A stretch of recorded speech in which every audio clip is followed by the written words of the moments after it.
ಪೂಜೆಗೂ ಮುನ್ನ ವಿಜೇಂದ್ರ ಮಾತನಾಡಿದ್ದಾರೆ. ಏನ್ ಹೇಳಿದ್ರು ಕೇಳು.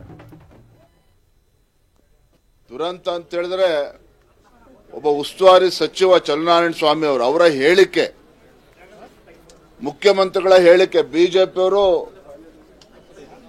ಕೋಮು ಸೌಹಾರ್ದತೆನ ಕದಡುವಂತ ಕೆಲಸ ಮಾಡ್ತಾ ಇದ್ದಾರೆ ಅಂತೇಳಿ, ಯಾವಾಗ ಮಸೀದಿ ಒಳಗೆ ಹೊಕ್ಕೊಂಡು ಕಲ್ಲನ್ನ ಹಿಡ್ಕೊಂಡಿದ್ರು ಆ ಷಡ್ಯಂತ್ರ ರೂಪಿಸಿದಾಗಲೇ ಇವ್ರು ಎಚ್ಚೆತ್ಕೋಬೇಕಾಗಿತ್ತು, ಅವಾಗ ಎಚ್ಚೆತ್ಕೊಂಡಿಲ್ಲ. ಈಗ ನಮ್ಮ ಮೇಲೆ ಇವತ್ತು ಆರೋಪವನ್ನು ಮಾಡ್ತಾ ಇದ್ದಾರೆ, ಹಿಂದೂಗಳ ಮೇಲೆ ಇವತ್ತು ಆರೋಪವನ್ನು ಮಾಡ್ತಾ ಇದ್ದಾರೆ.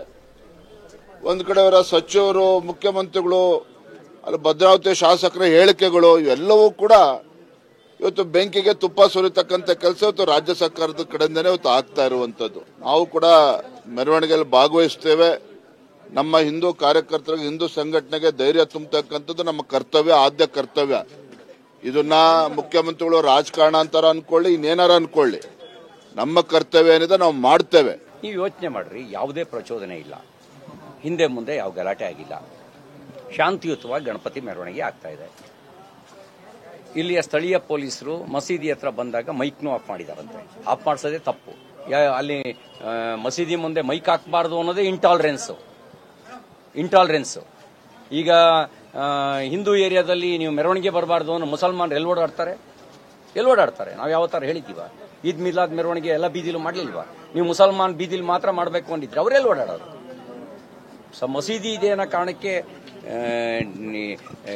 ಗಣಪತಿ ಮೆರವಣಿಗೆ ಅಲ್ಲಿ ಮೈಕ್ ಆಫ್ ಮಾಡೋದೇ ಮೊದಲನೇ ತಪ್ಪು. ವಾದ್ಯ ಬಡಿಬಾರ್ದು ಅನ್ನೋದೇ ಎರಡನೇ ತಪ್ಪು. ಆದರೂ ಇವರು ಸಹನೆಯಿಂದ ಪೊಲೀಸರು ಹೇಳಿದ್ರು ಅಂತ ಹೇಳಿ ವಾದ್ಯನೂ ನಿಲ್ಲಿಸಿದ್ದಾರೆ, ಅಲ್ಲಿ ಮೈಕನ್ನು ಆಫ್ ಮಾಡಿ ಮುಂದೋಗಿದ್ದಾರೆ.